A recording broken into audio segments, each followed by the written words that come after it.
우리는 국제 YWAM이라고 이렇게 말하죠. 예수 전도단 창시자인 로렌 커닝햄 목사님이 쓰신 벼랑 끝에 서는 용기라는 책이 있습니다. 이 책은 재정에 관하여서 믿음의 삶을 사는 것에 대한 말씀입니다.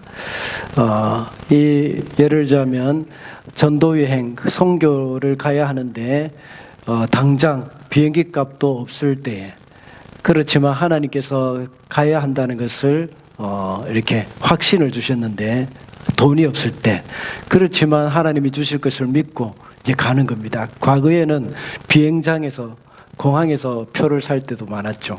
그래서 공항까지 갔는데도 은행에 돈이 들어오지 않았을 때, 그때 비행기가 떠나기 바로 얼마 전에 또 하나님께서 어떤 경로를 통해서 주시기도 하고, 이런 일들이 참 많이 있는 겁니다. 이런 것들이 이제 믿음으로 사는 삶의 한계라고 볼 수 있죠. 그러나 우리의 믿음의 삶 전체에 다, 이 재정뿐만 아니라 우리의 삶 전체에 다 이런 교훈을 우리가 받을 필요가 있습니다. 우리가 하나님께서 행하시는 기적을 경험하지 못하는 이유는 너무 계산적인 삶을 살고 있기 때문이라는 생각이 듭니다. 그래서 돌다리도 두들겨 보면서 건너기도 합니다. 이것이 잘못된 것은 아니지만 그런 삶에서 성령님이 개입하실 여지가 없는 겁니다. 그렇다고 해서 계산적인 삶이 믿음의 삶이 아니라고는 말할 수는 없습니다. 그렇지만 우리가 믿음으로 사는 삶의 기쁨을 경험하기 위해서는 앞이 보이지 않는 상황에서 하나님의 말씀만 의지하고 행할 때, 거기서 하나님이 역사하시는 것을 볼 수가 있습니다. 성경에는 그런 일들을 참 많이 기록해 놓고 있습니다. 그러나 오늘날 우리가 이 세상에서 살아가면서 그런 일들을 잘 경험하지 못하는 것은 우리가 벼랑 끝에 서는 용기가 없기 때문입니다. 여기서 말하는 벼랑 끝이라는 말은 무슨 의미일까요? 벼랑 끝에 서는 것과 같이 우리가 더 이상 물러날 곳이 없을 만큼 절박한 상황 속에서 믿음의 결단을 해야 한다는 겁니다. 모험이 필요하다는 것이죠. 히브리서 11장 6절 말씀에 보면 믿음이 없이는 하나님을 기쁘시게 해드릴 수 없습니다. 하나님께 나아가는 사람은 하나님이 계시다는 것과 하나님은 자기를 찾는 사람들에게 상을 주시는 분이시라는 것을 믿어야 합니다. 이렇게 살아간 사람들을 히브리서 11장에서는 다 소개를 해주고 있죠. 이런 사람들 중에 대부분이 더 이상 물러설 수 없는 절박한 상황 속에서 믿음의 결단을 한 사람들입니다. 우리도 역시 그런 삶을 살 필요가 있습니다. 오늘날 많은 그리스도인들은 이런 믿음의 결단을 하면서 살 만한 기회가 거의 없는 것 같습니다. 매 순간 믿음의 결단을 하면서 살 때에 히브리서 11장 6절의 말씀과 같이 하나님을 기쁘시게 해드릴 수 있는 겁니다. 그것이 바로 하나님은 한 분만 바라보며 살아가는 삶이라고 할 수 있습니다. 오늘 본문에서는 여호수아가 마침내 가나안 땅 정복을 눈앞에 두고 있는 그런 시점입니다. 가나안 땅의 관문이라고 할 수 있는 여리고성을 치러 가기 전에 2명의 정탐꾼을 보냈죠. 그 정탐꾼이 여리고로 와서 창녀 라합의 집으로 숨어 들어갔습니다.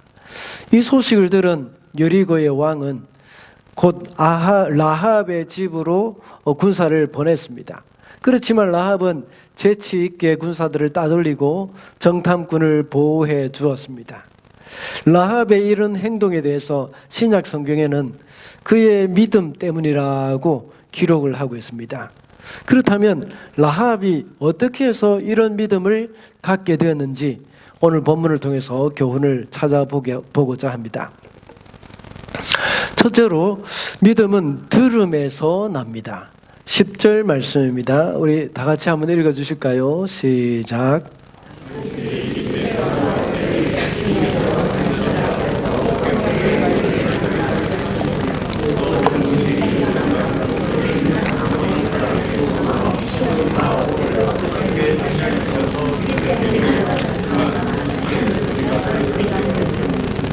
네, 아멘.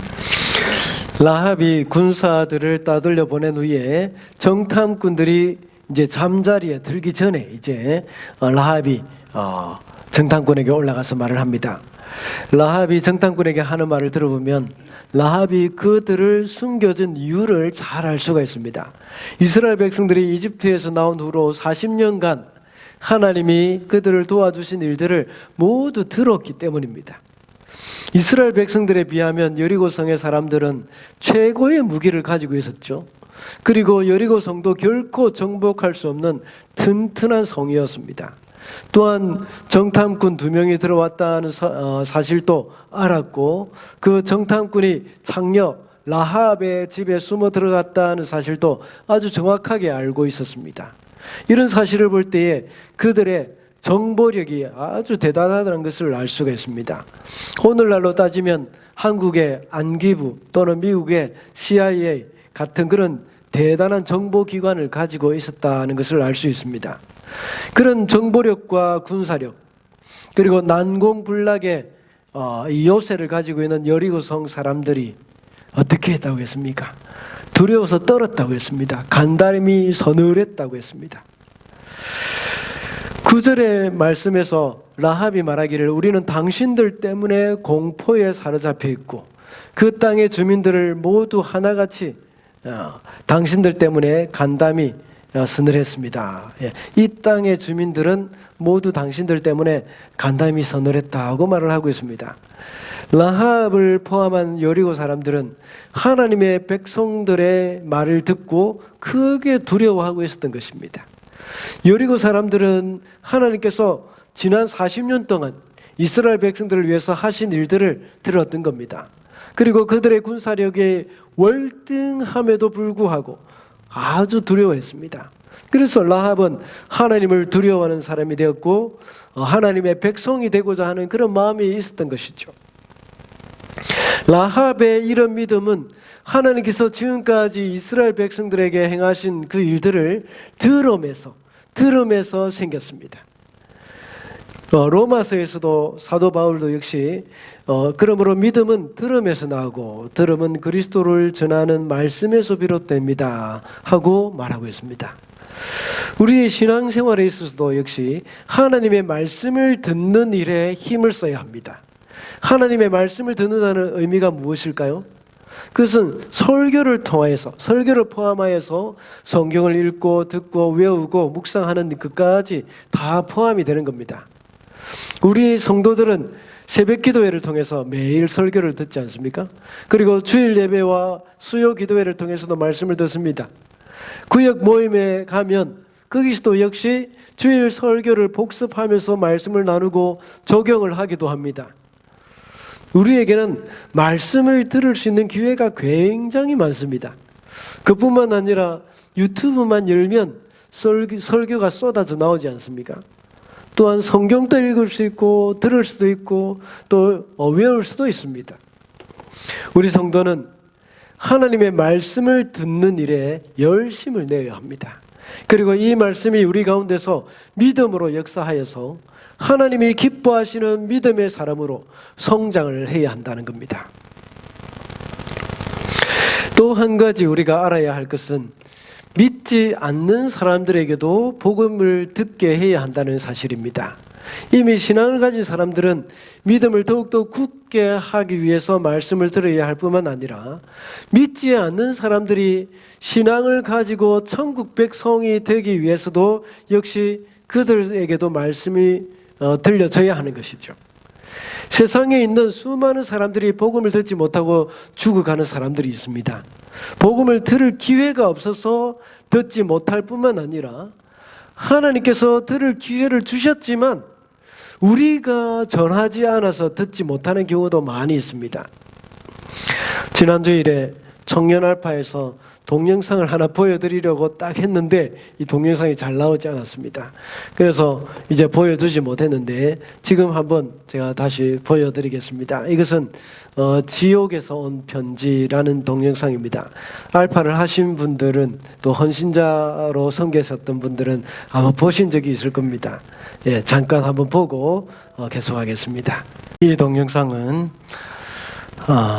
복음을 전할 기회가 있었지만 전하지 않았기 때문에 듣지 못하고 죽은 사람에 관한 이야기죠. 그날도 몇 번이나 기회가 있었지만 결국 전하지 않았던 것입니다. 우리는 기회가 되는 대로, 또 기회가 없다고 하더라도 기회를 찾아서 복음을 전해야 하는 사람들입니다. 오늘 본문에서는 이방 여인이었고 모두가 멸시당하는 창녀인 라합이었지만 그가 들은 말씀으로 인하여서 하나님을 두려워하는 그런 믿음을 갖게 되었습니다. 오늘날도 우리 주위에 이런 라합과 같이 하나님의 말씀을 들어야 하는 사람들이 참 많이 있습니다.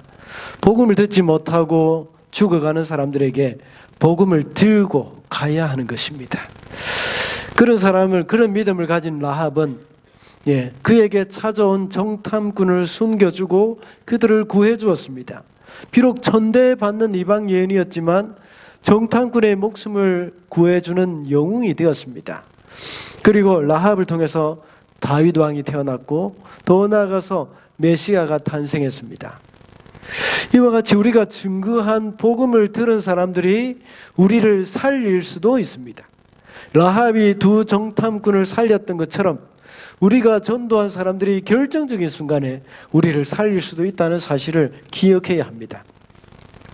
그리고 그로 인해서 더 많은 사람들의 생명을 살릴 수 있는 그 복음의 일꾼이 될 수 있다는 것을 기억을 해야 하겠습니다. 둘째로 믿음으로 구원을 얻습니다. 21절 말씀입니다. 다 같이 읽어보겠습니다. 시작. 그러자 라합은 그들에게 말대로 하겠다. 그들이 간 뒤에 라합은 홍색줄을 창에 매달았다. 아멘. 라합은 두 명의 정탐꾼을 숨겨주면서 나중에 자신과 가족들의 목숨을 살려달라고 이제 언약을 맺습니다. 사실 이스라엘 군이 여리고를 치러 올 때에 이스라엘 군사들이 라합의 가족을 알아보고 구해줄 수 있는 방법은 별로 없습니다. 급박한 전쟁 중에 그 많은 여리고 사람들 가운데 라합과 그의 가족들을 어떻게 알아볼 수가 있겠습니까? 그래서 두 정탐꾼들이 생각해낸 방법이 있습니다. 그것은 이스라엘이 여리고를 치러 올 때에 자신의 집 창에 붉은색의 줄을 달아 놓으면 그 표시를 보고 그 집에 있는 모든 식구들을 구원해 주겠다는 약속을 합니다. 이 방법은 정탐꾼들이 어렸을 때에 부모님들이 행하던 그 유월절 의식을 생각한 것입니다. 어릴 때 부모님이 양을 잡아서 양의 붉은 피를 문설주와 임방에 바르는 모습을 보았죠. 그래서 왜 이렇게 하는지를 부모님께 물었습니다. 그러자 아버지가 그 이유를 자세히 설명을 해 주었습니다. 출애굽기 12장 26절을 보면 모세가 이스라엘 백성들에게 유월절 예식을 말하면서 한 말이 있습니다. 자녀들이 이 예식이 무엇을 뜻하는지 물을 것이라고 했죠. 그러면 부모가 그 예식의 뜻을 설명을 해 주라고 말을 하고 있습니다. 하나님께서 이집트 장자들을 죽이기 위해서 찾아왔을 때에 문설주와 임방에 발라놓은 그 양의 피를 보면서 너희를 넘어가서 재앙이 너에게 닥치지 않을 것이다 하고 말을 하면서 약속을 했던 겁니다. 오늘 본문에 나오는 정탐꾼들도 역시 그때 일을 기억하고 그 유월절 예식에서 아이디어를 얻었던 것입니다. 그래서 라합을 향해서도 역시 붉은 줄을 창에 달아내려서 그 표시를 하라고 말을 하고 있습니다. 그리고 라합의 부모와 남녀 형제들을 비롯해서 모든 식구를 다 그 집에 모여 있게 하라고 말을 합니다. 만약에 누구든지 그 집 대문 밖에 나가면 나가서 죽게 된다면 그 책임이 그 정탐꾼들에게는 없다고 말을 합니다. 그리고 정탐꾼이 간 후에 이제 라합은 붉은 줄을 창에 매달아 놓았습니다. 이 방법은 이스라엘 백성들이 이집트를 탈출한 유월절 예식과도 너무나도 비슷하지 않습니까? 이것은 어린 양의 피를 문설주와 임방에 발라놓은 것을 이제 죽음의 천사가 보면 그 집을 넘어가겠다는 이스라엘의 유월절 의식과 같은 원리입니다. 오늘날도 역시 이런 유월절과 비슷한 원리로 하나님은 우리를 구원하십니다.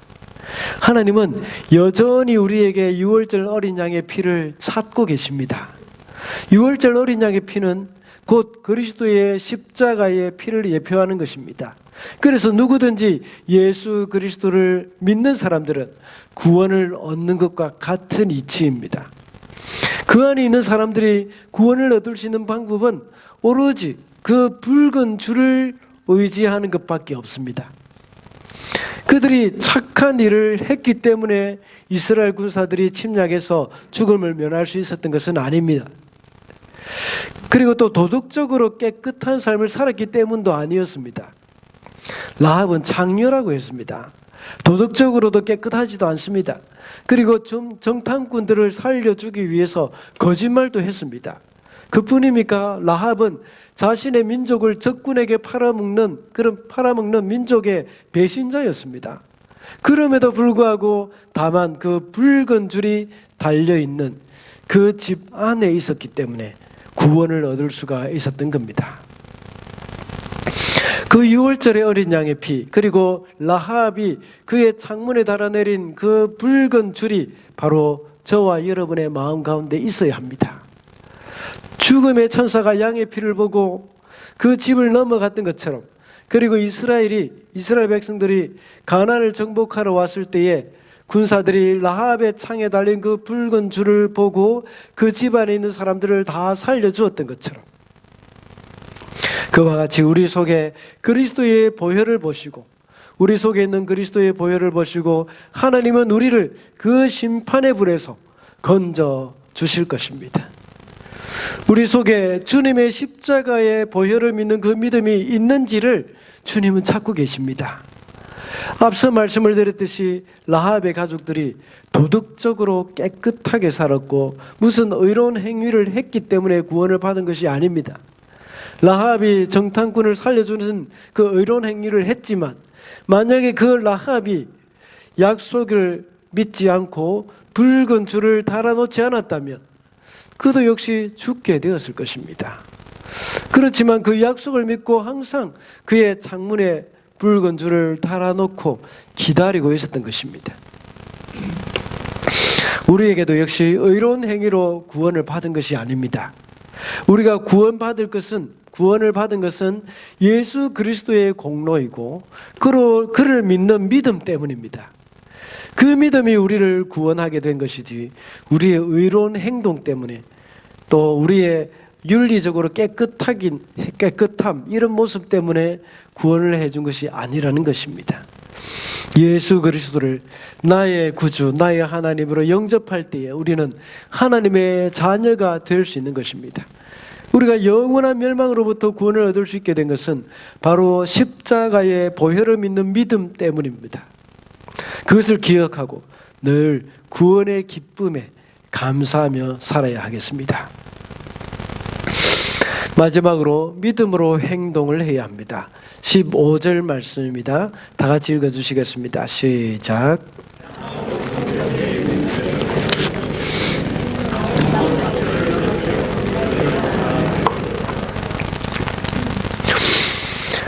라합이 정탐꾼을 잡으러 온 여리고 병사들을 따돌리고 창문으로 밧줄을 달아내려서 그들을 도망가게 해주었습니다. 그때는 이미 성문도 닫힌 상황이었습니다. 그렇게 되면 이 정탐꾼들은 도망갈 수 있는 방법도 없습니다. 그러나 이것이 가능한 것은 라합의 집이 바깥 성벽 위에 있기 때문입니다. 여리고 성의 구조를 잠깐 살펴보겠습니다. 여리고 성의 성벽은 이중 구조로 되어 있습니다. 벽이 이제 밖으로 한 바퀴 둘러서 성을 쌓아 놓았죠. 그리고 안쪽에도 성벽이 또 다시 쌓여 있습니다. 안쪽 성벽 안에 있는 집들은 아주 좋은 땅이고 부자들이 거주하는 곳으로, 오늘날 한국으로 따지면 강남의 아주 비싼 금사라기 땅과 같은 것입니다. 그러나 바깥 벽과 안쪽 벽 사이에 집들이 또 빈민들이 살고 있는 집입니다. 이 라합은 바로 창녀라고 했습니다. 당연히 빈민층이었고 사람들에게 멸시받는 계층의 여인이었습니다. 그래서 라합은 바깥쪽 성벽 위에 살고 있었던 겁니다.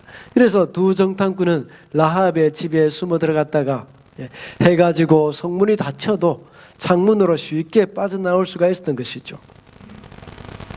그리고 라합의 집 위치가 나중에 이스라엘 군들이 쳐들어와도 그 창문으로 달아내린 그 붉은 줄이 눈에 더 잘 띌 수 있었던 것입니다.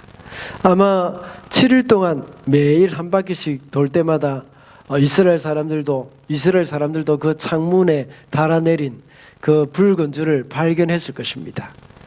이렇게 정탐꾼들을 숨겨주고 창문으로 밧줄을 타고 도망치게 하는 모습을 만약에 여리고 사람들에게 들키게 되었다면 라합 자신뿐만 아니라 온 가족까지도 곧바로 사형에 처해지게 될 것입니다. 그러나 라합은 그것을 두려워하지 않고 정탐꾼을 살려주었던 것입니다. 이 사건에 대해서 히브리서 기자는 라합의 믿음으로 한 행동이라고 증언을 하고 있습니다. 히브리서 11장 31절을 한번 제가 읽어보겠습니다.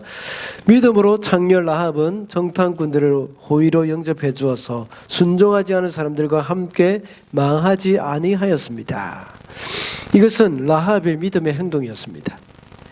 앞서 두 번째 대지에서 말씀드렸던 것처럼 믿음으로 구원을 받는다고 했습니다. 그런데 이제는 믿음으로 행동해야 한다는 것을 명심해야 합니다. 왜냐하면 믿음을 가진 사람들은 그 믿음이 행동으로 나타나게 되어 있기 때문입니다. 히브리서 11장에서는 믿음으로 살아온 사람들을 많이 소개하고 있습니다. 그 중에 라합도 포함이 되어서 믿음의 용사로 인정을 받았지 않습니까? 히브리서 11장에 나오는 모든 사람들은 그들의 믿음이 이런 행동을 하게 만들었던 겁니다. 믿음으로 구원을 얻은 것이지 행함으로 구원을 얻은 것이 아니라고 해서 우리는 아무렇게나 살아서는 안 됩니다. 믿음이 있는 사람들은 행동으로 그 믿음이 나타나기 때문입니다. 또한 라합은 비록 기생이었지만 창녀였지만 그런 믿음의 행동을 했습니다. 야고보서 2장 25절에 보면 이렇게 말씀하고 있습니다. 창녀 라합도 정탐꾼들을 대접하여 다른 길로 보내서 행함으로 어렵게 된 것이 아닙니까? 라고 말씀을 하고 있습니다. 이와 같이 창녀였던 라합도 믿음을 가지고 믿음의 행동으로 인해서 다윗의 고조 할머니가 되었고 그리스도의 조상이 되었습니다. 우리에게 믿음이 있다고 하지만 그것이 행동으로 나타나지 않으면 죽은 믿음이라고 야고보서 2장 26절에서는 말씀하고 있습니다. 제가 믿음과 행위에 대해서 말씀을 드릴 때마다 하는 말이 있습니다. 우리는 구원을 받기 위해서 의로운 행동을 하는 것이 아니라 구원을 받은 하나님의 백성이기 때문에 의롭게 살아야 한다고 했습니다. 하나님의 백성이 되었기 때문에 하나님의 백성답게 살아가는 것입니다. 이스라엘 백성이 출애굽하기 전에 이집트에 있을 때에 하나님이 그들에게 이집트에서 십계명을 주시고 그들이 십계명을 다 지키면 출애굽시켜 주겠다고 말씀하시지 않았습니다. 하나님의 전적인 은혜로 그리고 유월절 어린 양의 피로 구원을 얻게 해 주셨습니다. 이렇게 하나님의 백성이 되게 한 다음에 시내산에서 십계명을 주셨습니다. 이제 더 이상 이집트의 종이 아니라 하나님의 백성이 되었기 때문에 하나님의 백성답게 살아야 한다는 뜻입니다.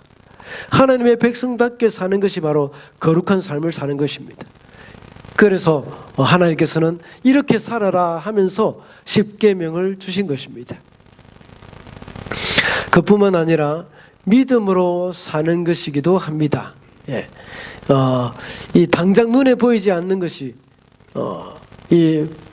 당장 눈에 보이지 않는 것에 대한 그런 하나님의 약속하신 것을 믿음으로 사는 것입니다. 이것을 가리켜 세상이 감당치 못하는 믿음이라고 말을 합니다. 믿음의 승리를 말할 때 우리는 다니엘서를 아무리 많이 언급을 해도 과언이 아닙니다. 다니엘과 그의 세 친구들은 믿음으로 왕이 내린 산의 진미를 거부했지만 그들의 지혜는 세상 사람들보다 10배나 더했습니다. 믿음의 결단을 했던 다니엘이 사자굴에도 들어갔지만 살아나왔습니다. 믿음으로 다니엘의 세 친구들이 풀무불 안에 들어갔지만 그들도 역시 살아나왔습니다.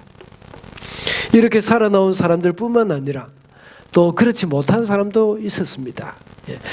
짐승의 가죽을 뒤집어 쓰고 유리 방어하는 일도 있었고 또 톱으로 켬을 당하여 죽는 사람들도 있습니다. 결코 꺾이지 않는 믿음이 그들에게 있었습니다. 이것이 바로 세상이 감당하지 못하는 믿음이고 믿음으로 승리하는 모습입니다. 이와 같이 라합이 믿음이 있었기 때문에 정탐꾼들을 평안히 영접하는 행위가 따라왔던 것입니다. 우리에게 어려움이나 불이익이 있을 수도 있지만 하나님을 의지하고 믿음으로 행동하는 것입니다. 그렇게 할 때에 하나님은 라합에게 큰 복을 주었습니다. 라합은 세상 사람들에게 멸시받고 천대받는 창녀에 불과했습니다. 그러나 믿음을 가지고 믿음으로 행했을 때에 하늘나라에서 가장 존귀한 여인으로 명예의 전당에 이름이 올라갔던 겁니다.